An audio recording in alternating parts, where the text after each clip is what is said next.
In 5, 4, 3, 2, 1. They tried to cancel him twice. Eminem didn't just survive the music industry. Behind closed doors, there were addiction spirals, industry betrayals, and a near-death moment that his own label tried to quietly move past. And the people closest to him stayed silent for years. Today, we're going through 5 of them, every single one. Welcome back to the Studio Chronicles. Stick with me until the last one, because that final story is the one the industry tried hardest to bury, and it changes how you see everything Eminem built. Fact 1, the overdose they barely mentioned. In December 2007, Eminem nearly died. Not metaphorically, not a career death, literally.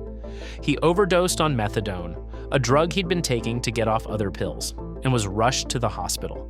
His body had deteriorated so badly that doctors compared his physical condition to someone who had suffered a heart attack.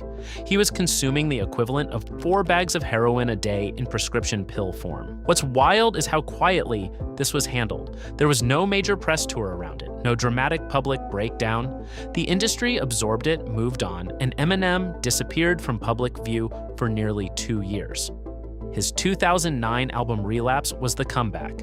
And even then, a lot of fans and critics brushed it off as uneven without fully understanding what he was recovering from. The man made an album while still crawling out of the wreckage of near-organ failure. That context matters. Fact 2, his mother sued him for $10 million. Most people know Eminem had a difficult relationship with his mother, Debbie Nelson. The lyrics across his catalog make that pretty clear. But what gets glossed over is that she actually sued him for $10 million, claiming that his song, Just Don't Give a Fuss, defamed her character and caused her emotional distress. She won, kind of. The settlement was $1,600. After legal fees, she walked away with around $1,500. Eminem responded by writing My Mom, one of the more scathing tracks he's ever recorded, and releasing it on Relapse. The lawsuit didn't slow him down, it became content. That's the Eminem pattern. Take the thing that's supposed to destroy you and turn it into a verse. Fact 3, Dr. Dre almost didn't sign him. The origin story everyone knows goes like this. Eminem submitted a demo, Dre heard it, Dre signed him. Clean, simple, a fairy tale. The real version is messier. Interscope's Jimmy Iovine passed Dre a demo tape without telling him the artist was white. When Dre found out, his initial reaction, by his own admission, involved serious hesitation. The music industry in 1997 was not a place where a white rapper from Detroit was an easy sell, especially coming out of the West Coast hip-hop world Dre had built.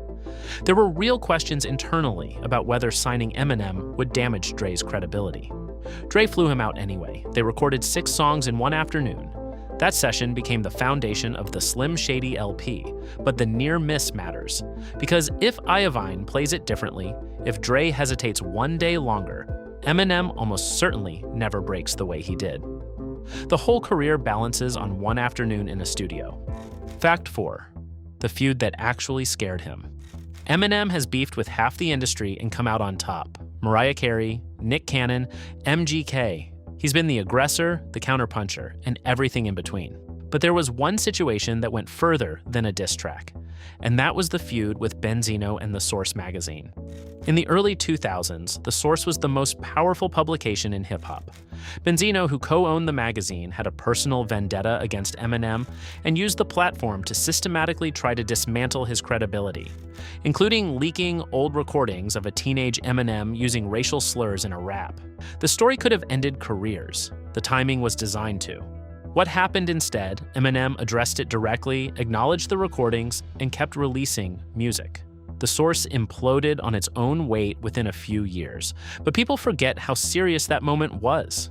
That was a coordinated attempt to remove him from hip-hop entirely, and it came closer to working than the legacy suggests. Fact 5, the one almost nobody talks about. Here it is, the one saved for last. At the height of his commercial peak, we're talking 2000 to 2002, the Marshall Mathers LP and the Eminem Show era.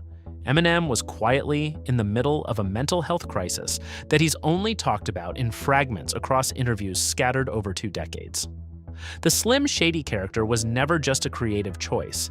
It was, by his own framing in later interviews, a way of dissociating from a version of himself he didn't know how to confront. The rage in the music wasn't performance. The paranoia wasn't a bit. He's described periods during those years where he genuinely didn't know where the character ended and he began. The industry celebrated the chaos because the chaos sold. Nobody around him had a strong incentive to slow it down. And Eminem, who had spent his entire life using music as the only place where he had control, kept feeding the machine until it nearly consumed him.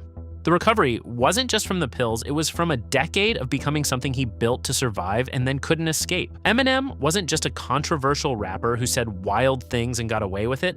He was a person who built an alter ego to survive poverty, abandonment, and an industry that wanted the spectacle without the human being. And then had to spend years figuring out which one he actually was. The full story of what those peak years cost him personally has never fully been told. Drop a comment. Which of these 5 did you already know, and which one actually surprised you? And if you're not subscribed yet, hit that subscribe button. This is the Studio Chronicles. We'll see you in the next one.